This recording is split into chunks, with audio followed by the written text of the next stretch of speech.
बताए थे कि बांझपन क्या होता है, सिंड्रोम क्या होता है ना, टर्नर सिंड्रोम क्या होता है, क्लिनीफेल्टर क्या होता है, डाउन सिंड्रोम क्या होता है, पटाऊ क्या होता है, ये सब चीज़ पढ़ाए थे ना कल। आज हम लोग को क्या पढ़ना है? हाँ चलो कोई दिक्कत नहीं है। कल हम लोग जहाँ से शुरू किए थे 2 मिनट लेंगे उसको रिवीजन करने के लिए, है ना। सिंड्रोम पढ़ाए थे ना तुम लोग को। सिंड्रोम में मेन कितना सिंड्रोम लिखाए थे पता है? कौन कौन सा था? 1 नंबर में बोलेगा टर्नर सिंड्रोम। कौन था? टर्नर। 2 नंबर में क्या था? फिल्टर क्लिनीफेल्टर, ठीक है।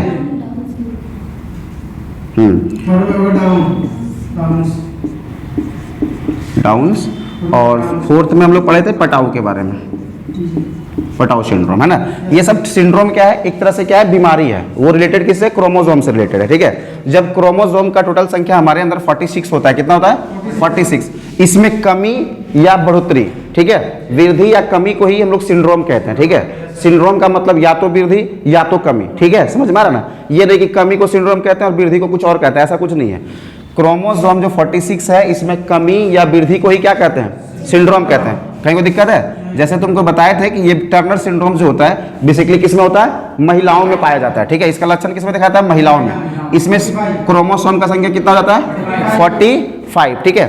ये टर्नर सिंड्रोम होने से क्या कारण हो सकता है? बांझपन का एक शिकायत हो सकता है। जैसे महिला में बच्चा का ना होना, उसमें टर्नर सिंड्रोम भी एक कारण है, समझ में आ रहा है। बहुत सारा कारण है, जैसे fallopian tube disorder, less amount of fertility होता है ना, किसका? ओवम का। Less amount of fertility of ovums, ठीक है। जैसे ओवम्स का कम प्रोडक्शन होना, वो भी एक कारण है बच्चा नहीं होने का। फ्लोपियन ट्यूब डिसऑर्डर भी बता दिए थे, डिसकंटिन्यूटी ऑफ मेंस्ट्रुएशन साइकिल भी बताए थे। बहुत सारे कारण है जिससे कि बच्चा नहीं होता है, ठीक है। लेकिन बहुत कारणों में से एक कारण है टर्नर सिंड्रोम। क्या है? Turner syndrome. जिस महिला के अंदर टर्नर सिंड्रोम है उसको कभी भी बच्चा नहीं होगा, ठीक है। जो और रीजन है, जैसे फ्लोपियन ट्यूब डिसऑर्डर है, ये ठीक हो सकता है। मेंस्ट्रुएशन साइकिल डिसकंटिन्यूटी जो है वो ठीक हो सकता है, समझ में? डिसकंटिन्यूटी ऑफ मेंस्ट्रुएशन साइकिल ये भी ठीक हो सकता है। लेकिन जब हम टर्नर सिंड्रोम का बात करते हैं ये ठीक नहीं होता है, ठीक है। लेस अमाउंट ऑफ जो फर्टिलिटी होता है वो भी अच्छा किया जा सकता है, उसमें भी सुधार, उसका भी इलाज पॉसिबल है। लेकिन टर्नर सिंड्रोम का इलाज पॉसिबल फिलहाल नहीं है। इसी से महिला में क्या होता है? बांझपन का शिकायत होता है। क्या होता है? बांझपन। समझ में आ रहा है ना। किसी भी महिला को अगर बच्चा उच्चा नहीं होता है तो बेसिकली वो किससे ग्रसित हो सकती है? हो सकती है, ये नहीं कि होवे करेगा, ऐसा कोई फिक्स नहीं है ना। किसी महिला को 10 साल 5 साल 20 साल बाद भी बच्चा होता है तो वो ये टर्नर सिंड्रोम से वो ग्रसित नहीं होती है। वो हो सकता है कि फ्लोपियन ट्यूब डिसऑर्डर हो सकता है ना, डिसकंटिन्यूटी ऑफ मेंस्ट्रुएशन साइकिल हो सकता है, या फिर क्या होता है? लेस फर्टिलिटी ऑफ ओवम हो सकता है। समझ में आ रहा है? कोई दिक्कत है? लेस फर्टिलिटी भी बोल सकते हैं। आइए है क्लिनीफेल्टर सिंड्रोम, ठीक है। क्लिनीफेल्टर सिंड्रोम में क्या होता है कि इसमें 47 हो जाता है क्रोमोसोम। क्या होता है? क्रोमोसोम। आइए बेसिकली किसमें पाया जाता है इसका? इसमें मेल में। देखो ये है किसके लिए? फीमेल के लिए, ठीक है। और ये किसके लिए है? मेल के लिए। कहीं कोई दिक्कत है? टर्नर सिंड्रोम मेल में कि फीमेल में? फीमेल में। क्लिनीफेल्टर मेल में कि फीमेल में? मेल में। इसमें संख्या 47 की 45? 47। क्लिनीफेल्टर सिंड्रोम में क्रोमोसोम का संख्या क्या होता है? बढ़ जाता है, ठीक है। और जब क्लिनीफेल्टर किसी मेल में पाया जाता है तो समझो कि उसके अंदर नपुंसकता बढ़ते चल जाता है। नपुंसकता का मेन कारण होता है कौन सा? हाँ, क्लिनीफेल्टर सिंड्रोम नपुंसकता का मेन कारण होता है, जिससे क्या होता है? जो बायोलॉजिकल अटैचमेंट होता है ना, गर्ल्स बॉयज फलना डिकना एक होता है ना, मेल फीमेल का जो बायोलॉजिकल अटैचमेंट होता है वो इसके अंदर धीरे धीरे कम पाया जाता है। और इसका जो स्पर्म बनना होता है वो क्या होता है? धीरे धीरे खत्म हो जाता है, समाप्त हो जाता है। वो किसका पार्ट होता है? क्लिनीफेल्टर सिंड्रोम का, ठीक है। क्लिनीफेल्टर सिंड्रोम में पुरुष के अंदर क्या होता है? नपुंसकता का लक्षण होने लगता है। डाउन सिंड्रोम किस में पाया जाता है? Male plus female. कल ये सब क्लास में बहुत ज़्यादा डिटेल में बताए थे, इसीलिए अभी हम बहुत डिटेल नहीं बात कर रहे हैं, बस तुमको रफ इसका रिवीजन करवाते हुए लेके जा रहे हैं। डाउन सिंड्रोम किसके अंदर होता है? मेल और फीमेल दोनों के अंदर हो सकता है, ठीक है। अब पटाऊ सिंड्रोम किसके अंदर होगा? ये भी मेल और फीमेल दोनों के अंदर हो सकता है, ठीक है। कहीं कोई दिक्कत है? डाउन्स और पटाऊ ये दोनों में हो सकता है, लेकिन अगर टर्नर का बात करें तो केवल और केवल फीमेल में। अगर क्लिनीफेल्टर का बात करें तो केवल और केवल पुरुष में, ठीक है। जैसे टर्नर सिंड्रोम जब इसको हुआ ना, टर्नर सिंड्रोम जब इसको हुआ तो देखा गया कि यार इसमें तो क्रोमोसोम का संख्या कम हो गया, महिला घुसा गई, हम लोग का जो बीमारी होता है उसमें कम होता है, पुरुष में ज्यादा। अब जो पुरुष में ज्यादा होता है हमरे में भी होना चाहिए। तो अब क्या क्या डाउन्स में महिला को भी बुला लिया, ऐसे डाउन्स में पहले मेल था, अब फीमेल, बढ़ने वाला भी आना है, बोला हाँ आ जाओ आ जाओ। तो इसमें क्या किया, महिला को भी बुला लिया। अब यहाँ पे डाउन सिंड्रोम में इसमें भी संख्या कितना होगा 47, और पटाऊ में भी कितना होगा 47। ठीक है, हम 4 सिंड्रोम अभी बेसिकली देख रहे हैं जो एग्जाम ओरिएंटेड होता है, जिससे बहुत सारा सवाल बनता है एग्जाम में, अक्सर क्वेश्चन बनता है। तो उस कंडीशन में क्या देख रहे हैं कि जब टर्नर का बात करते हैं तो वहां पे क्रोमोसोम का संख्या क्या होता है, एक कम हो जाता है, बाकी सब में क्या देख रहे हैं, एक ज्यादा हो जाता है। लक्षण क्या क्या होता है बताते हैं कि टर्नर सिंड्रोम महिला का बांझपन का एक बहुत बड़ा कारण होता है। ठीक है, जो इलाज है उसका इलाज बहुत संभव नहीं है। क्लिनीफेल्टर में क्या होता है, नपुंसकता का शिकायत दिखा जाता है पुरुषों के अंदर। ठीक है, डाउन्स में क्या होता है, ये जो देखो डाउन्स में मेल और फीमेल दोनों के अंदर होता है। इसमें बेसिकली क्या देखा जाता है कि कहीं हाँ जैसे शरीर का ढचका पचका होना, मंगोलाइट हो जाना, इन द सेंस कि शरीर का पुट्ठा निकल जाता है। देखते हो कोई कुब्बड़ हो जाता है व्यक्ति, किसी का गाल में पूरा अंदर ढांचक लिया, पचक गया, मतलब शरीर जो तुम्हारा जो शरीर का जो विकृति, शरीर का जो अच्छाईपन होता है ना ढांचा, उसमें विकृति का हो जाना, समझ में आ रहा है। मतलब जो शरीर तुम्हारा परफेक्ट है वो परफेक्ट नहीं रहता है, इधर घुस जाएगा, इधर पचक जाएगा, इधर निकल जाएगा। इस कंडीशन में ढचका पचका टाइप का अगर शरीर हो गया, उसको हम लोग इंग्लिश में मंगोलाइट कहते हैं। क्या कहते हैं, मंगोलाइट, समझ में आ रहा है। किसी इंसान का देखिए पीठ में बहुत बड़ा मांस निकला हुआ रहता है, उसको पुट्ठा बोला था, बोलते हैं ना, वो सब किसके कारण होता है, डाउन के कारण होता है। ठीक है, डाउन सिंड्रोम के कारण ही शरीर का हमारा जो होता है वो विकृति हो जाता है। ठीक है, जो हमारा अच्छा कृति होता है, कृति का मतलब अच्छा इमेज बना हुआ, उसका अच्छा इमेज ना हो, दैट इज कॉल्ड विकृति, समझ में आया। तो शरीर का विकृति किसके कारण होता है, डाउन सिंड्रोम के कारण। अब पटाव के कारण क्या होता है, अपर लिप में हम लोग देखते हैं बहुत सारे महिला पुरुष का देखेगा कि अपर लिप दोनों वहां पे कटा हुआ रहता है ना, लिप कटा हुआ, उसको हम लोग पटाऊ सिंड्रोम कहते हैं। ठीक है, नाम कितना बढ़िया लिखा हुआ पटाऊ, लेकिन अगुए में भभका दिया, यहीं पे काट दिया, समझ में आया। जैसे एकदम सीमेंट चाहिए था पूरा ढालने के लिए, तो यहाँ कुछ कम हो गया, बस इसका ढलैया पूरा कंप्लीट नहीं हुआ। अब क्या होता है ना कि अब ऑपरेशन वगैरह करके सबको ठीक वगैरह किया जा सकता है। अभी तो साइंस एंड टेक्नोलॉजी बहुत आगे निकल गया, तो ये सब का इलाज वगैरह अब संभव होना शुरू हो गया। लेकिन जब हम लोग केवल और पूछेगा कि इनमें से कौन सा सिंड्रोम केवल और केवल पुरुषों में पाया जाता है, तब क्या बोलेंगे हम लोग, क्लिनीफेल्टर। आप पूछेगा इनमें से कौन सा सिंड्रोम केवल और केवल महिलाओं में पाया जाता है, तो क्या बोलेंगे, पटाऊ सिंड्रोम पूछेगा कि महिला की पुरुष, तो क्या बोलेंगे, डाउन सिंड्रोम पूछेगा तो महिला की पुरुष, क्या बोलेंगे, दोनों में। ठीक है, अब एग्जाम में तुम लोग से सवाल पूछेगा तो कोई दिक्कत नहीं ना होगा। इसमें शरीर का क्या होता है, विकृति हो जाता है। क्या होता है, विकृति, जिसको हम लोग इंग्लिश में मंगोलाइट कहते हैं। क्या कहते हैं, मंगोलाइट, समझ में आ रहा है। शरीर कैसा हो जाता है, मंगोलाइट हो जाता है। अब पटाऊ सिंड्रोम में क्या होता है, शरीर का जो थोड़ा सा अपर लिप का कटा हुआ होना, बेसिकली इसका मेन पहचान होता है। क्या होता है, ऊपर वाले होंठ का कटा होना, ये क्या है, सबका लक्षण है, समझ में आ रहा है, कोई दिक्कत है। ऊपर वाले होंठ का क्या होता है, कटा होना, बेसिकली ये ज्यादातर यही समस्या देखा जाता है। ठीक है, बेसिकली कटा हुआ होना अंग, जैसे कि कहीं पे कंप्लीट काम नहीं होना, समझ में आ रहा है ना, कंप्लीट काम इन द सेंस कि जैसे ये लिप को पूरा जोड़ना था, ये नहीं होना। तो ये ही चीज हमारा जो खुला हुआ दिखता है, जैसे हाथ का एजा तक चमड़ी का बीच में मांस छोड़ता है नहीं ना, ये सब तो लगभग लेयर भरा हुआ रहता है। ये पार्ट है जो बेसिकली कटा हुआ रहता है, तो इसी को हम लोग क्या कहते हैं, पटाऊ सिंड्रोम कहते हैं। ठीक है, सिंड्रोम हम लोग कल देख लिए थे, है ना, क्रोमोसोम में होने वाले सिंड्रोम को हम लोग देखे थे ना जी कल। आज उसको थोड़ा सा क्विक रिवीजन कर दिए कि टर्नर सिंड्रोम किसमें पाया जाएगा, फीमेल में। क्रोमोसोम का संख्या, लक्षण, बांझपन। क्लिनीफेल्टर किसमें होता है, क्रोमोसोम, लक्षण। डाउन सिंड्रोम किसमें पाएगा, लक्षण क्या होता है, शरीर, हाँ ठीक है, शरीर का विकृति। पटाऊ सिंड्रोम क्या हो गया, क्रोमोसोम, इसका लक्षण क्या दिख रहा है, ऊपर का लिप का कटा होना, समझ में आ रहा है। ये हम लोग क्या देख रहे हैं, सिंड्रोम के बारे में। ठीक है, आज का क्लास में हम लोग पढ़ेंगे, ये लगभग क्या हुआ, तुम्हारा सेल खत्म हो गया। ठीक है, सेल का अंतिम पार्ट हम लोग पढ़ रहे थे सिंड्रोम के बारे में, अब सेल खत्म हो गया। आज के बाद हम लोग क्या पढ़ने वाले हैं, टिश्यू के बारे में पढ़ने वाला। ठीक है, कोई दिक्कत है, तो ये सिंड्रोम क्विक रिवीजन हो गया, इसको मिटा दें, हाँ मिटा दें कि इधर लिख दें, हाँ ठीक है, इधर, हाँ कल का कंप्लीट क्लास हो गया था ना, इशू नहीं है, इसलिए इसको मिटाने में ही फायदा है। बोर्ड फ्रेश रहेगा, तो आज से हम लोग नया चैप्टर शुरू करने वाले हैं टिश्यू के बारे में। टिश्यू देखते हो ना, टिश्यू पेपर, बस वही टिश्यू पढ़ेंगे अभी हम लोग। हाँ वो नहीं है चलो समझ रही है थोड़ा लोग कहता है लड़की के पास दिमाग नहीं होता, तो कैसे जवाब देती है, दिमाग कैसे नहीं होता, यूज नहीं करती, ये बोलो। चलो ज़्यादा दिमाग लगाती नहीं, कहा जाते लोग बाहर घूमती नहीं है। अब तुम लोग चक्कर पकड़ करते रहे तो लाल के हरियर से खूब दिमाग लगाते बोलते हमारे पास दिमाग है, इन लोग के पास दिमाग है, ये नहीं है, ऐसा जज करता है। ऐसा तुम लोग कभी नहीं फील होने देना, जहाँ होना चढ़ बढ़ के पार्टिसिपेट करना, ठीक है। अगर वो सब्जी में 1 चम्मच नमक देगा, तुम 3-4 चम्मच देना, समझ में आ रहा है, कोई दिक्कत है ना। नहीं किया था, वो फिल्म में दिखाता है, वो ऐसे करके मारा, ऐसे करके बोला काहे मार, प्यार से मारे, लतिया दिया, बोला हम बहुत ज़्यादा प्यार से मारे तुमको, पूरा लतिया दिया। चलो अभी हम लोग पढ़ते हैं टिश्यू के बारे में, क्या पढ़ेंगे, टिश्यू, ठीक है। हाँ, टिश्यू का स्पेलिंग TSS, ठीक है। चलो टिश्यू, इसको हम लोग उत्तक कहते हैं हिंदी में, क्या कहते हैं, उत्तक, उत्तक पढ़ लेगा ना, उत्तक, हाँ उत्तक, ठीक है। उत्तक कैसे होता है, टिश्यू का काम क्या, उत्तक कैसे बना है, ये सब चीज हम लोग एक एक चीज को समझेंगे अभी। टिश्यू का अध्ययन को हिस्टोलॉजी कहते हैं, क्या कहते हैं, हिस्टोलॉजी। और कोशिका का अध्ययन का साइटोलॉजी, क्या कहते हैं, साइटोलॉजी। देखो अभी कोशिका चैप्टर रिसेंट में खत्म हुआ है, तो थोड़ा थोड़ा चर्चा कोशिका वगैरह का हम लोग करते रहेंगे, ताकि तुम्हारा रिवीजन का काम भी यहीं पे हो जाए, क्योंकि उतना टाइम तुम्हारे पास है, तुमको इतना पढ़ाई करना होता है, history, geography, world map, Indian map, economics, physics, chemistry, biology, कितना पड़ेगा, इसलिए बीच बीच में यहीं पे बैठ के रिवीजन भी करते रहना है।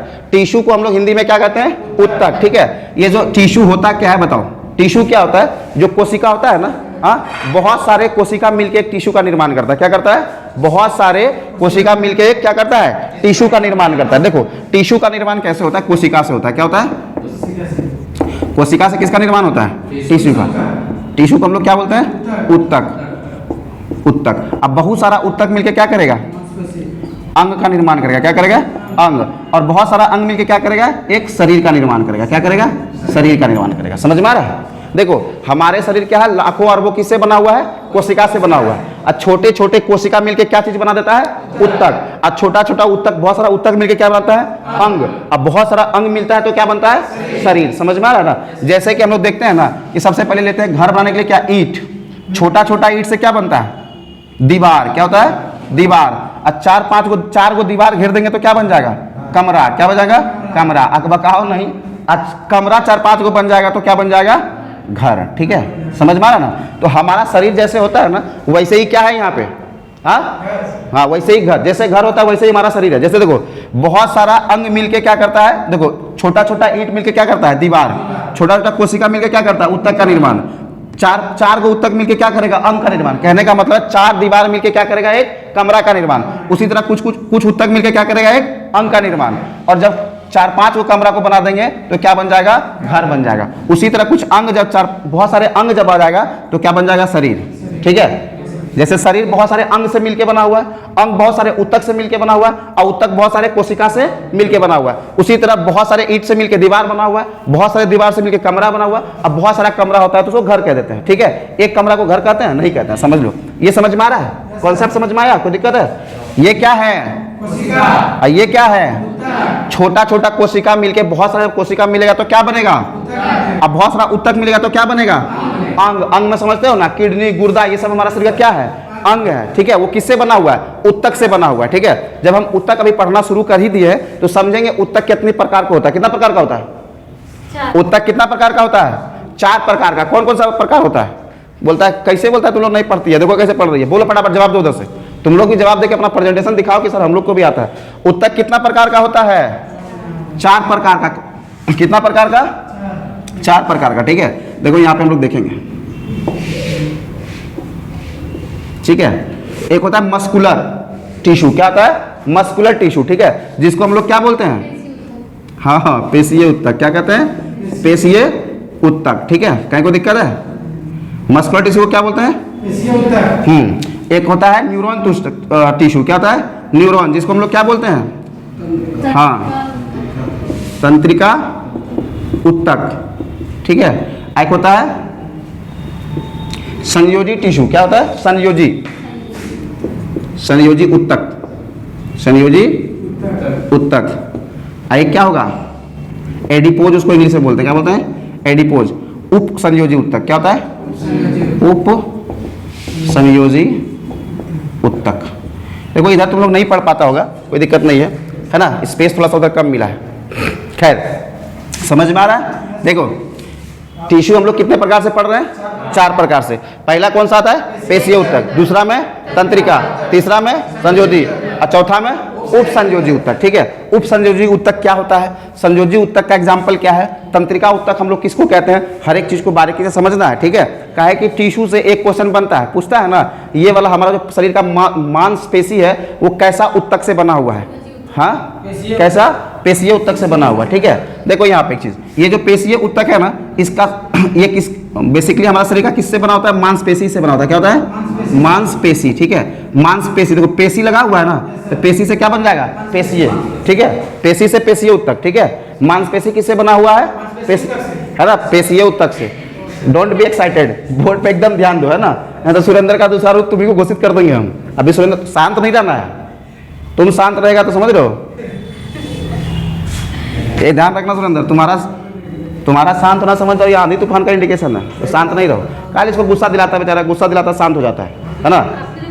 हम अच्छा हमसे गुस्सा हो, हमसे गुस्सा हो ही नहीं सकता, हम उसको तारीफ करते हैं। अच्छा आज हम उसको अगर बकलोलो कहते हैं तो कैसे बोले? उसको सुरेंद्र जी बोलना है, सबको बोलना है कि नहीं बोलना है? हाँ, क्लास में सबसे बूढ़ा नहीं, बूढ़ा नहीं है सबसे उम्र, अच्छा ठीक है, सीनियर, सबसे बूढ़ा नहीं बोलेंगे, सबसे सीनियर, ठीक है, कोई दिक्कत नहीं। पेशियों तक समझ में आया? हाँ, मांसपेशी क्या कैसा ऊतक होता है हमारा? मांसपेशी किस ऊतक से बना हुआ है? पेशीय ऊतक से, ठीक है। एग्जाम में क्वेश्चन पूछेगा कि मांसपेशी किस ऊतक से बना हुआ है, क्या बोलेंगे? हमारे शरीर में कितने मांसपेशी है? 639 नहीं, 639 होता है। क्या होता है? अच्छा वही होता है, समझाएगी तब नहीं, इतना बूढ़ नहीं समझ पाते हम कहते हैं 639 होता है ना, कोई दिक्कत नहीं। तुम लोग आज से बोलना 639 कितना होता है? 639 होता ही नहीं होता है? अरे होता है कि नहीं होता? ये सब जो अंदर में गुद्दा देख रही हो ना, उसको मांसपेशी कहता है। उसके ऊपर पे जो हमारा स्किन है, उसके नीचे जो मांसपेशी और स्किन के बीच में जो होता है उसको चर्बी कहते हैं। क्या कहते हैं? चर्बी। वो यहाँ आएगा उपसंयोजी ऊतक में, ठीक है। इंतजार करो, एकदम बताएंगे। मांसपेशी समझ रही हो? ये सब गुद्दा सब क्या है? मांसपेशी है। शरीर का सबसे लंबा मांसपेशी क्या कौन सा होता है? हाँ, सबसे लंबा मांसपेशी पूछा था, तंत्रिका तंत्र। हाँ क्या? रीढ़ बोल रहा है गधा का, मांसपेशी पूछा था, रीढ़ बोल रहा तुम। हाँ, सार्कोटिस होता है। क्या होता है? ये हड्डी का नाम बता रही है, ठीक है। ये हड्डी नहीं, फीमर तीमर हम यहाँ नहीं पूछ रहे हैं।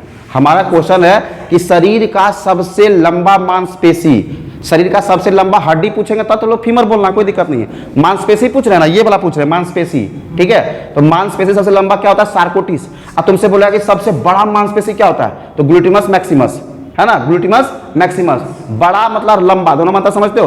कुतुब मीनार क्या है? लंबा। लाल किला क्या है? बड़ा। समझ में आ रहा है ना? तो बड़ा और लंबा समझना। ये जो ई वाला एरिया है ना, इसको ग्लूटिमस मैक्सिमस कहते हैं। यहीं पे सुइया भोंका आता है। शरीर का सबसे बड़ा क्या है? वो मांसपेशी है। क्या है? मांसपेशी। और जांघ वाला ये वाला जो पोर्शन होता है ना, यहाँ पे सार्कोटिस पाया जाता है, जो कि सबसे लंबा मांसपेशी है। क्या है? मांसपेशी। अभी मांसपेशी पढ़ा नहीं रहे ना, तो मांसपेशी के अंदर नहीं घुसेंगे। 639 मांसपेशी है, एक एक के बारे में डिस्कस करेंगे तो बहुत लंबा जाएगा, है ना। वॉलेंट्री मांसपेशी क्या होता है, नॉन वॉलेंट्री क्या होता है, सब कुछ पढ़ाया जाएगा इसमें, ठीक है। अभी 639 याद करो। मांसपेशी का संख्या कितना होता है? 639 कितना होता है? मेरे जैसा बोलेगा, 639 नहीं बोलना है, 639 एकदम नहीं भूलना है, ठीक है। मांसपेशियों का संख्या, ठीक है। अब 639 एकदम दिमाग में रखना है, कहीं को नहीं भूलना है। अब आता है तंत्रिका ऊतक। क्या होता है? तंत्रिका ऊतक। तंत्रिका ऊतक हमारा मस्तिष्क जो है ना, क्या मस्तिष्क, स्पेलिंग गलत लिखा जा रहा है, पकड़ा गया, फिर टोक देगी तब। अभी ठीक लिखे नहीं, अभी गलत। ए जे होता पढ़ लो, जो भी है पढ़ लो। ये मस्तिष्क लिखा हुआ है। क्या लिखा हुआ है? मस्तिष्क। हमको लग रहा है कुछ गलत है, एक बार फिर ट्राई करते हैं। Let's try again.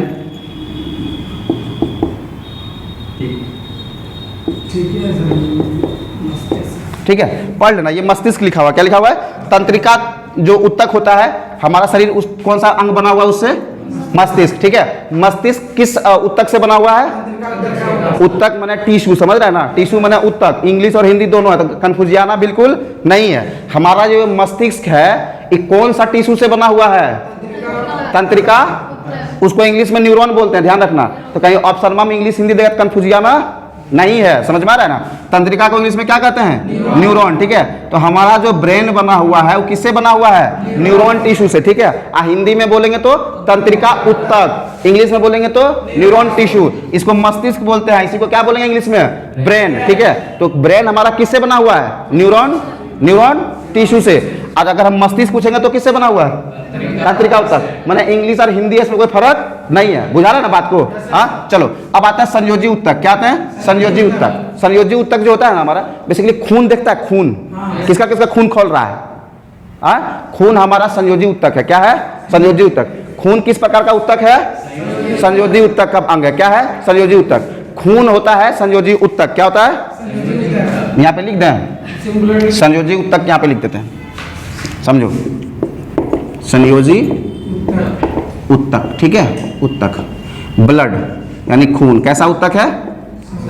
अब खून के अंदर पाया जाता है लिम्फ। क्या पाया जाता है? लिम्फ। जो ब्लड है ना, ब्लड में ना हल्का पीला कलर का, येलो कलर का, किस कलर का? येलो कलर का लिम्फ पाया जाता है। ठीक है, लिम्फ का काम क्या है वो भी तुमको समझा देंगे, टेंशन एकदम एकदम नहीं लेना बच्चा तुम लोग को। ठीक है, लिम्फ, लिम्फ, लिम्फ आधा पौ है, इसको आधा पौ पढ़ना, लिम्फ। ठीक है, खून के अंदर क्या पाया जाता है? लिम्फ। समझ में आ रहा है ना? ये खून किस कलर का होता है? हाँ, लाल कलर का। अगर लिम्फ बता रहे हैं, हाँ लिम्फ पूछेंगे तभी। ये हल्का येलो कलर का होता है। क्या होता है? येलो कलर का। ठीक है, हमारा जो शरीर है ना, हमारा जो शरीर है, सब जगह तो बॉडी में खून सप्लाई होता है। खून का निर्माण कहाँ होता है? अस्थि मज्जा। हाँ, बोन मैरो इंग्लिश में बोलते हैं ना। अस्थि मज्जा कहाँ पाया जाता है पता है? हड्डी के अंदर, है ना। अगर तुम लोग मांस उंस खाने वाला हो दानव, तो देखता होगा हड्डी के अंदर कुछ जालीनुमा संरचना होता है ना, जिसको तुम लोग ठोक ठोक के चूस के खाते हो। का है तो जो यहाँ पे साइनोवियल लिक्विड कम हो गया ना, सब पूरा हो जाएगा, क्षतिपूर्ति हो जाएगा। कहता है कि नहीं कहता है? हाँ, तो बॉडी का जो हड्डी होता है ना, हड्डी के अंदर पाया जाता है मेरुरज्जु। क्या होता है? जिसको हम लोग क्या कहते हैं? हम लोग बोन मैरो कहते हैं ना। अब वही मेरुरज्जु में किसका निर्माण होता है? अच्छा, अस्थि मज्जा। उसमें क्या किसका निर्माण होता है? हम क्या बोल रहे थे? मेरुरज्जु, समझो। हाँ ठीक है, अस्थि मज्जा बोल रहा हूँ। सुरेंद्र भी कंफ्यूज आ गया सर, हम मेरुरज्जु बोल रहे हैं। ठीक है, हाँ समझो, अस्थि मज्जा में किसका निर्माण हो जाता है?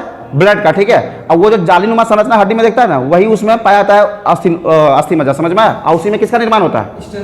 देखो, खून का निर्माण होता है। समझो एक चीज, हड्डी के अंदर खून का निर्माण होता है, लेकिन हड्डी को जो एनर्जी होता है ना, वो खून प्रोवाइड नहीं करता है। क्या होता है? खून प्रोवाइड नहीं करता है। उसको कौन प्रोवाइड करता है? लिम्फ। हड्डी में जो हमारा एनर्जी जाता है ना, वो किससे जाएगा? लिम्फ के थ्रू जाता है। इसलिए तुम लोग देखता होगा ना, पोलियो का टीका जिस लोग को दिया जाता है, किसके लिए? ताकि उसका जो लिम्फ है ना, वो सुरक्षित रहे। क्योंकि जो पोलियो का वायरस है ना, वो हमारे लिम्फ पर हमला करता है। कहाँ करता है? लिम्फ पर। जैसे मान लो यहाँ से यहाँ हड्डी है ना, तो इसमें छोटा छोटा छोटा जैसे बैंक होता है ना, बैंक, यहाँ पैसा जमा कर दो, वहाँ पैसा। अब बैंक का एक ब्रांच खुल गया है, जिसको हम लोग कस्टमर सर्विस पॉइंट बोलते हैं, CSP बोलते हैं ना, हाँ, कस्टमर सर्विस पॉइंट। उसी तरह इतना बड़ा हड्डी है ना, इसमें छोटा छोटा छोटा लिम्फ बैंक रहता है। क्या रहता है? Lymph bank. वहीं पे वो लोग स्टोर रहता है, और वहां से क्या करता है? हड्डी को एनर्जी सप्लाई करता है। समझ में आ रहा है ना? अब जैसे वायरस घुसेगा, किसका? पोलियो वायरस, वो क्या करेगा? लिम्फे को तहस नहस कर देगा, लिम्फ को लूट लेगा, वो लिम्फ को दिवालिया घोषित कर देगा। समझ में आया? अगर लिम्फ को लूट लिया तो लिम्फ में पैसा बचेगा, इन द सेंस लिम्फ में एनर्जी बचेगा। और जब लिम्फे में एनर्जी नहीं है तो मेन ब्रांच तक एनर्जी पहुंचेगा, मतलब हड्डी तक पहुंचा पाएगा नहीं। इसीलिए जब पोलियो मारेगा तेरा शरीर विकलांग हो जाएगा। कहने का मतलब है हैंडीकैप्टेड हो जाएगा। इस तरह का अलग तुम्हारा, अगर इस साइड में पोलियो मार दिया तो इस साइड का तरह हड्डी कोई काम का नहीं रह जाएगा। क्यों? क्योंकि उसमें लिम्फ एक्टिव नहीं है। लिम्फ को लूट लिया, लिम्फ को तार तार कर दिया। कौन?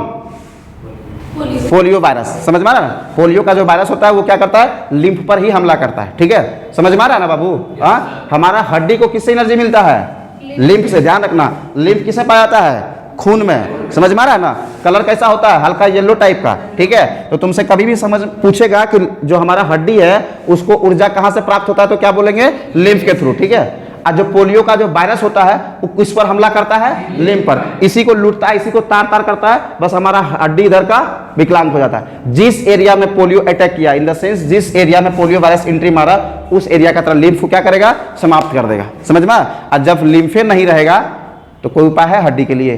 क्या है कि हड्डी का पावर हाउस किसको कहते हैं हम लोग? लिम्फ को कहते हैं। वहां से वही एनर्जी उसको सप्लाई करता है। कोई दिक्कत है? चलो, उसके बाद देखो, संयोजी उत्तक में हम लोग पढ़ रहे हैं खून और लिम्फ, दो चीज पढ़ लिए ना। एक होता है तुम्हारा हड्डी। क्या होता है? हड्डी भी क्या होता है? हड्डी क्या होता है? संयोजी उत्तक। अभी हम संयोजी उत्तक लिखा रहे हैं ना, तो हड्डी क्या होता है? ठीक है, हड्डी को हम लोग, हड्डी कौन भाषा है? इंग्लिश? हिंदी? हाँ बकलवा, हिंदी नहीं है, हड्डी उर्दू भाषा है। हिंदी में इसको अस्थि कहते हैं। क्या कहते हैं? अस्थि। समझ में आ रहा ना? जिसको हम लोग ऑस्टियोलॉजी कहते हैं, इसका अध्ययन को ध्यान रखना। हड्डी का अध्ययन को क्या कहते हैं? ऑस्टियोलॉजी कहते हैं ना। तो अस्थि उसका हिंदी होता है। हम लोग बहुत सारा भाषा जो यूज करते हैं ना लाइफ में वो उर्दू करते हैं। जैसे पानी क्या है उर्दू, जल क्या है हिंदी, समझ में आ रहा है ना। तो बहुत कुछ ऐसे ऐसे चीज हैं। आइए क्या है उर्दू, विराजिए क्या है हिंदी, समझ में आ रहा है। बहुत प्रकार का वर्ड है जो हम लोग अपना लाइफ में उर्दू को ही यूज करते हैं, लेकिन हम लोग को लगता है कि हिंदी यूज कर रहे हैं, ठीक है। तो हड्डी कैसा वर्ड है उर्दू, इंग्लिश में इसको क्या बोलते हैं बोन, इसको हिंदी में बोलते हैं अस्थि। क्या कहते हैं अस्थि। तो हड्डी में ही पाया जाता है उपास्थि। क्या होता है उपास्थि, उपास्थि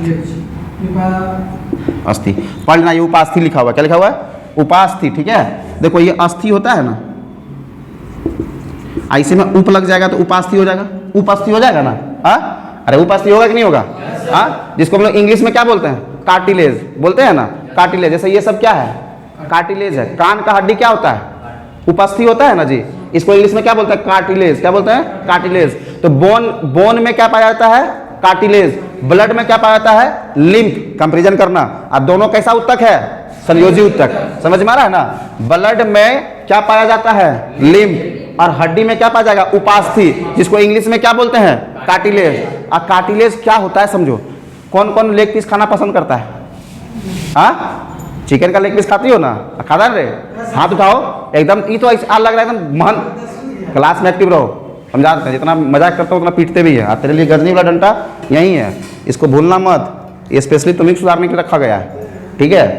पीट देंगे फालतू का, ठीक है। जब चिकन खाते हो तो चिकन का लेग पीस तो एकदम ऐसे मस्त रहता है, इस आकार का रहता है कि नहीं रहता है।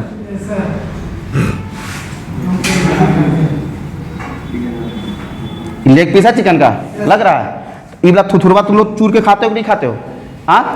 लेग पीस के जो ऊपर वाला कार्टिलेज लगा रहता है उसको तुम खाते हो कि नहीं। अगर गलती से तुम खाने वाले हो लेग पीस और तुमको नहीं मिला, अगर बगल में बकलोल बैठा उसको मिल गया, और क्या करेगा ऊपर से खाली इसका मांस खा जाएगा, आई कार्टिलेज बाद छोड़ देगा। मने मन तुम कर आओगे उसको, मतलब खाने नहीं आता खा ले लिया लेग पीस बाद। इसका इबला लोलवा खाओ, इसको खाया जाता है नहीं बोलता है। तो कार्टिलेज को लोग खा जाता चिबा चिबा के। एक वो भूखल बैठाएगा ये हड्डियाँ यहाँ तक थुर देगा, है ना। लेकिन कुछ इसका जो हड्डी का ये जो पार्ट होता है ये क्या होता है पूरा मजबूत होता है, समझ में आ रहा है ना। हड्डी का ये पार्ट क्या होता है बोन पूरा मजबूत होता है। कार्टिलेज उतना मजबूत नहीं होता, वो थोड़ा कमजोर होता है। तो कमजोर पार्ट को लोग थुर देता है ना। और तनी बेसी सीज जाएगा तो सब पढ़वा कोशिश करता है चिबा खाइए जाए। का है अपने पूर्व जन्म का कुत्ता है ना। और जब इसको चिबा खाएगा अब बाहर में 4 कुकुर बैठल रहेगा। कुकुर का मतलब समझते हो क्या होता है डॉगी होता है ना, बिवेयर फ्रॉम द डॉग, समझते हो ना। तो 4 को बैठल रहेगा। अब देखेगा ये बकरा तो हड्डियों ने छोड़ा हमारे लिए, खूब भूखेगा, दौड़ा के तुमको चिबा जाएगा भाई, ठीक है। इसीलिए जब भी खाओ तो चलो कम से कम कार्टिलेजवा खा जाओ, कोई दिक्कत नहीं। लेकिन ये हड्डियाँ छोड़ दो, कहा बाहर उसका भी कोई भोगी बैठा हुआ है ना। और नहीं तो तुमको भुक्त भोगी बना देगा बहुत बढ़िया से, इसलिए ध्यान देना है। उपास्थि का मतलब समझा। हमारा उपास्थि किसका पार्ट है अस्थि का पार्ट है, ठीक है, हड्डी का पार्ट है, ठीक है। लेकिन वो कैसा पार्ट होता है कमजोर। हड्डी कैसा पार्ट होता है मजबूत पार्ट होता है, ठीक है। उसी तरह ब्लड में हम लोग क्या देखते हैं लिम्फ, ठीक है। जैसे हम लोग हड्डी में कार्टिलेज देखते हैं ना, उसी तरह ब्लड में क्या होता है लिम्फ होता है। लिम्फ किसको एनर्जी प्रोवाइड करता है हड्डी को एनर्जी प्रोवाइड करता है, समझ में आ रहा है। कोई दिक्कत है संयोजी उत्तक देख लिए। और ज्यादातर क्वेश्चन यहीं से पूछेगा, याद रखना। समझ में आ रहा ना। ये खून किस प्रकार का, खून में किस प्रकार का उत्तक पाया जाता है तो क्या बोलेंगे हम लोग संयोजी उत्तक, एकदम VBI है। दूसरा क्वेश्चन क्या हो जाएगा तुम्हारा कि इसका अध्ययन यानी उत्तक का अध्ययन क्या कहते हैं हिस्टोलॉजी, क्या कहते हैं हिस्टोलॉजी कहते हैं। कोई दिक्कत है VBI है, हम इसको बता रहे हैं तुम लोग को। पूछने का कुछ भी पूछ देगा।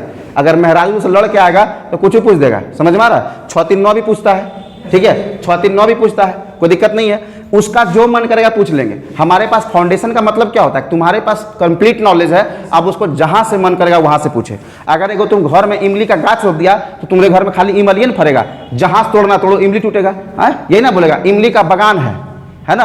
अब किसी को बोलो इमली तोड़ के लाओ, बोले कहाँ से तोड़ेंगे, तुम बोलेगा जहां से तोड़ना तुम तोड़ लो, इमली है तो इमलियन फरेगा। लेकिन अगर इमली सेब पपीता आम बैर सब कुछ रोप दो, आप बोलो इमली तोड़ के लाओ, तो ये बोल पाएगा कि जहां से तोड़ो वहीं से तोड़ो, जहां से मन करे वहां से तोड़ लो, नहीं बोलेगा जहां से तोड़ो जाके सेब तोड़ के ला देगा। तुमको जरूरत है इमली का, ला देगा सेब, है ना। इसलिए अगर तुम्हारे पास कॉन्सेप्ट है तो कहीं से क्वेश्चन पूछे, हम तुमको हाईलाइट कर दिए, इसका आने का संभावना है, ठीक है। क्योंकि एग्जाम में जो आता है ना वो ज्यादातर खून का ही आता है, और नहीं तो फिर तुम्हारा उत्तक का अध्ययन पूछता है, ठीक है। तो उत्तक का अध्ययन हम लोग क्या कहते हैं हिस्टोलॉजी कहते हैं। कहीं कोई दिक्कत है समझने में, कोई प्रॉब्लम हो रहा है। अगर किसी को कोई दिक्कत होगा तो पूछ लेगा, ठीक है।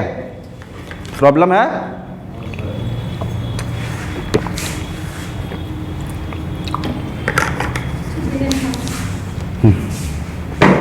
पीछे भी बढ़ा देना, तो जब तक पिएगा नहीं उसका गला खसखसाते रहेगा। जल्दी करो। संयोजी ऊतक देख ली, इसमें क्या क्या आता है, खून और लिम्फ, हड्डी और उपास्थि, ठीक है। जो कान वाला ये जो हड्डी है ना, ये क्या है, कार्टिलेज है। क्या है, कार्टिलेज। कान का हड्डी कार्टिलेज, तो नाक का हड्डी क्या रहेगा, कान और नाक एक ही चीज है, समझ में आ रहा है ना।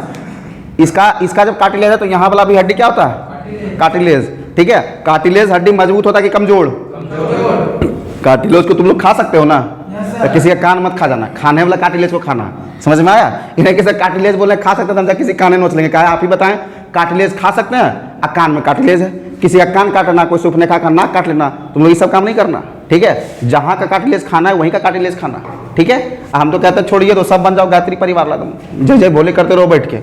दाल भात चावल खाओ, अरे दाल भात चावल बोल रहे, चावल दाल चोखा खाओ, एकदम मस्त में रहो, कभी किसी को धोखा नहीं मिलेगा, कोई दिक्कत, ये समझ में आया। अब आते हैं हम लोग इसमें, किसमें आते हैं, उप संयोजी ऊतक। किसमें आएंगे, उप संयोजी ऊतक। अब इधर ध्यान दो, पेशीय ऊतक में क्या पाया जाता है, कितना होता है, सबसे लंबा सार्कोटिस है, और सबसे बड़ा ग्लूटियस मैक्सिमस। पढ़ाए थे ना, ग्लूटियस मैक्सिमस नहीं लिखेंगे, लिखेंगे कब, मांसपेशी का चैप्टर में। अभी मांसपेशी नहीं, अभी किस क्या पढ़ा रहे हैं, टिश्यू, तो टिश्यू लिखवाओ हमसे, ठीक है। हमको पढ़ाना जब होगा मांसपेशी, तो वहाँ कौन चीज पढ़ाएंगे, जब यही तुम लोग को पढ़ा देंगे तो पैसा फ्री में लेते हैं तुम लोग से, आज क्या पढ़ाए, मांसपेशी अभी का चैप्टर है, 639 मांसपेशी तुम पढ़ लेगी 10 मिनट में, पॉसिबल है नहीं, वो छोड़ दो, मेरे ऊपर हम कब पढ़ाएंगे, ठीक है। हमको पता नहीं, तुम लोग को तो धीरे धीरे लूटना है, एक ही दिन पढ़ा देंगे पागल, तुम लोग कल से क्लास आएगा, हम किसको पढ़ाएंगे, सुरेंद्र को, हाँ अकेले पढ़ा, वो तो जिंदगी भर पढ़ेगा, जब तक नौकरी नहीं तब तक छोड़ना नहीं है, जब तक तोड़ेंगे नहीं तब तक छोड़ेंगे नहीं सुरेंद्र, यही समझो। अब आता है क्या, उप संयोजी ऊतक, ठीक है। उप संयोजी ऊतक बेसिकली होता है चर्बी, क्या होता है, चर्बी, कौन सा वर्ड, हिंदी की इंग्लिश, उर्दू, वेरी, आप समझा कि हिंदी उर्दू, अगर हिंदी और इंग्लिश में ऑप्शन मिल रहा है तो पक्का नहीं होगा।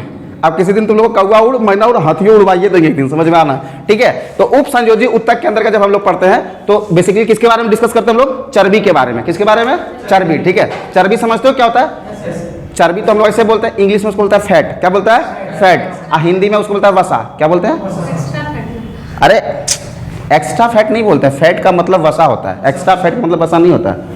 एक्स्ट्रा फैट का मतलब नहीं, एक्स्ट्रा फैट क्या हुआ, जैसे चर्बी बहुत ज्यादा हो गया, किसी का तोंद निकल गया, झुलझुला गया गाल, ठीक है, उसको कहते हैं एक्स्ट्रा फैट हो गया तुम्हारे अंदर। हमारे शरीर में फैट का होना अनिवार्य है, वो तो होगा ही होगा, ठीक है। और खास में तुम लोग में तो भरा पड़ा रहता है चर्बी, ठीक है। लड़की में लड़के की अपेक्षा ज्यादा चर्बी रहता है, ठीक है।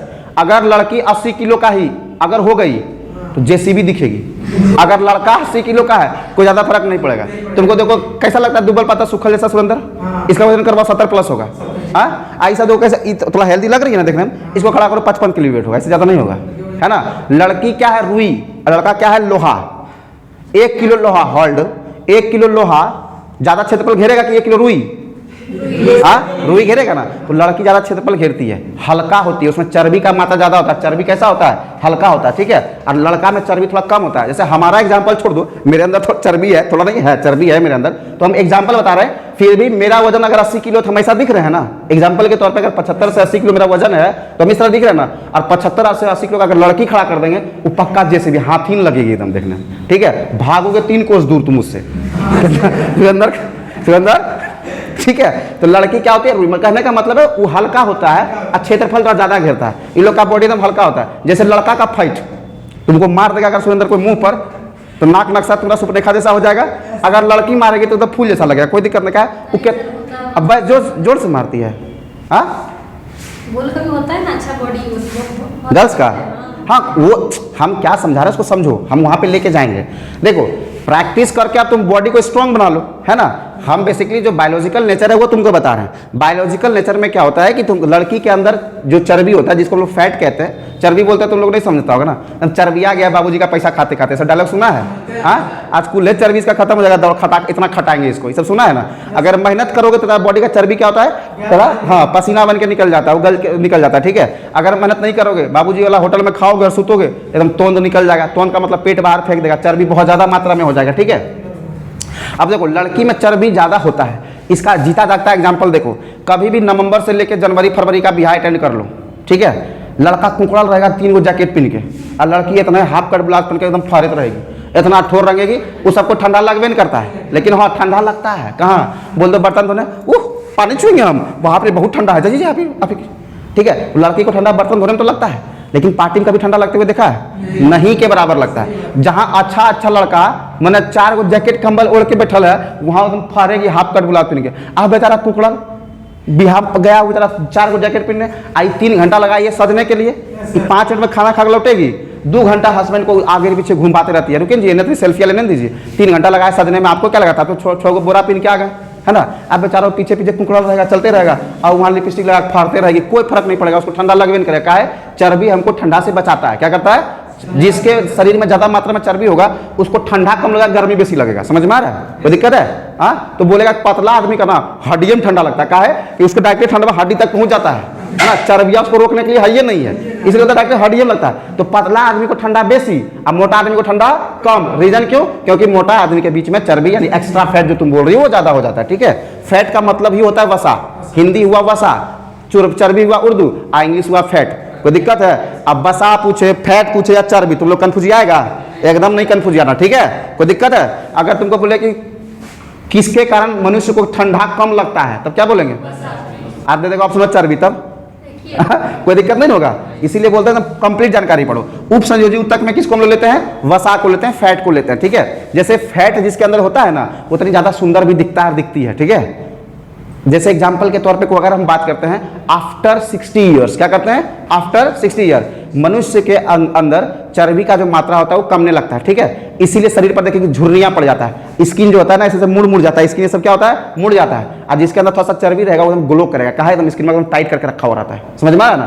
तो जाके देखो बूढ़ा और बूढ़ी को, नाना नानी को देखो, दादा दादी को देखो, है ना, उन लोग का स्किन देखो ऐसे करके झूल जाएगा। क्यों? कि वहां पे चर्बी का मात्रा, वसा का मात्रा ऑलमोस्ट खत्म होने को है। ठीक है, हमारे शरीर में वसा का होना जरूरी है, लेकिन एक्स्ट्रा फैट होना ये अच्छा चीज नहीं होता है ना। इसीलिए किसी को अगर बहुत ज्यादा मात्रा में चर्बी हो गया, बहुत ज्यादा फैट हो गया, उसको दौड़ना पड़ता है, धूपना पड़ता है, एक्सरसाइज करना पड़ता है, ताकि क्या करे वो चर्बी को रोके। और दूसरा चीज क्या होता है, हमारे शरीर में चर्बी जो होता है ना, चोट को भी कम लगने देता है। क्या लगता है? जब चर्बी रहेगा तो कम चोट लगेगा। क्या है? अगर एक आम इंसान को मारो तो तुम डायरेक्टली जाके हड्डी में चोट लगता है, ऐसे मारेगा तो तुरंत चर्बियां रोक लेता है। समझ में आ रहा है? तो उसको चोट लगने से भी बचाता है। कौन? चर्बी। जैसे हमारा ये हथेली है ना, इसमें चर्बी पाया जाता है। समझ में आ रहा है? वो वाला फैट नहीं, पेट वाला तेंदु टाइप का वो नहीं, यहाँ भी चर्बी है और यहाँ पे थोड़ा चर्बी मात्रा कम है। अगर हम मारेंगे ना किसी को गाल पर एक झापड़, तो गालवा कितना खटखटा के लाल हो जाएगा। क्या इसमें उतना फर्क पड़ता है? लेकिन न्यूटन का गति का तीसरा नियम क्या कहता है? क्रिया के विपरीत प्रतिक्रिया होगा कि नहीं। मतलब जितना चोट गाल में लगा है उतना ही चोट इसमें भी लगा है, लेकिन फर्क क्या है कि यहाँ चर्बी का मात्रा है तो चर्बी हमको चोट से बचाता है, इसीलिए इसमें चोट कम लगता है। बात बुझ रहा है?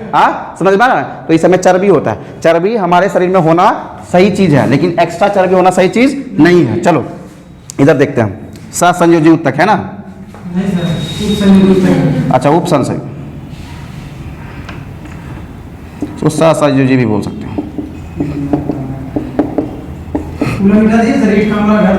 हाँ रहने दो, कोई दिक्कत नहीं है। यहाँ पे देखो उपसंयोजी है ना, उपसंयोजी में हम लोग किसको देखते हैं? वसा को। क्या देखते हैं? वसा को। ठीक है, वसा के कारण क्या होता है? इंसान को चोट लगने से बचाता है, ठंडा कम लगता है, और अगर वसा नहीं रहेगा तो शरीर में झुर्रियां पड़ जाएगा। ये सब कारण किसका है? ठीक है, अगर तुमसे पूछा जाएगा, ठीक है, कि वसा किस उत्तक के अंतर्गत आता है या फिर वसा में किस प्रकार का उत्तक पाया जाता है, तो क्या बोलेगा? क्या होगा? उपसंयोजी उत्तक या फिर सहसंयोजी उत्तक भी अगर दे दिया तो कोई दिक्कत नहीं है। ध्यान रखना इसको, एडिपोज टिश्यू कहते हैं इसको। क्या बोलते हैं इंग्लिश में? Adipose tissue. ठीक है, कोई दिक्कत है? एडिपोज टिश्यू किसको कहते हैं? सहसंयोजी उत्तक को। उसमें क्या होता है? वसा। ठीक है, वसा का हम लोग तुमको लाभ और नुकसान दोनों बता दिए। लाभ क्या होता है? ठंड लगने से बचाता है, स्किन एकदम खिला खिला रहता है। ठीक है, और अगर चोट से भी बचाता है, ठंड लगने से तो बचावे नहीं करता है जी, चोट से भी बचाता है, स्किन भी एकदम ग्लो करता है। और अगर तेरे शरीर में वसा नहीं रहा तो शरीर में झुर्रियां पड़ जाएगा, ठंडा ज्यादा लगेगा, चोट भी तुरंत लग जाएगा। ठीक है, ये सब कारण है। तो हमारे शरीर में फैट का होना जरूरी है, लेकिन एक्स्ट्रा फैट का होना जरूरी नहीं है। अगर एक्स्ट्रा फैट हो जाएगा तो शरीर तुम्हारा अब ढंगाहा दिखने लगेगा। ठीक है, मैंने एकदम फूल जाओगे, तोंद निकल जाएगा, और हट्टा खट्टा शरीर तो देखने में ठीक लगता है ना, तोंद वोंद निकल जाएगा तो कोई पसंद करेगा? अब ब्याह के बाद तोंद निकले तो कोई फर्क नहीं पड़ता, ब्याह से पहले तोंद नहीं निकलना चाहिए। ठीक है, इस सब चीज को ध्यान रखना। अगर थोड़ा बहुत भी चर्बी हो रहा है तो कल से कॉलेज दौड़ना शुरू कर दो। एकदम बिहार तक फिट रहो, उसके बाद कोई दिक्कत ना है। ये सब लड़की तलकी के साथ भी होता है, जब कुमारे रहेगी एकदम उठा के लाएगा एकदम साइकिल का टायर की तरह, और जब बिहार हुआ कैसे बन जाएगा एकदम जेसीबी की तरह, होता है कि नहीं? 6 महीना में स्ट्रक्चरे बदल जाता है। तो बिहार से पहले वो लोग भी अपने आप को खूब मेंटेन करती है, अब बिहार के बाद बेचारी कहाँ से मेंटेन करेगी? झाड़ू पोछा चूल्ही सब कुछ करना पड़ता है, रोटी सासू माँ का तेल सब कुछ करना पड़ता है, मेहनत करना पड़ता है ना। लेकिन मेहनत तो करके फैलती है, समझो कि घर में क्या करती होगी, है ना? ध्यान रखना। तो ये चीज़ समझ में आया। टिश्यू इतना ही पढ़ना है, इसके ज़्यादा टिश्यू में कुछ नहीं पढ़ना है, कोई दिक्कत? हाँ, चलो टिश्यू चैप्टर खत्म हो गया। अब हम लोग कल से जो पढ़ना शुरू करेंगे वो पढ़ेंगे शरीर के अंग के बारे में। देखो कोशिका शुरुआत किए थे, कोशिका खत्म हो गया, उसके बाद उत्तक हुआ था, उत्तक खत्म हो गया। अब क्या पढ़ेंगे? अंग। अंग जब खत्म होगा तो फाइनल शरीर, उसके बाद शरीर तो खत्म, है ना?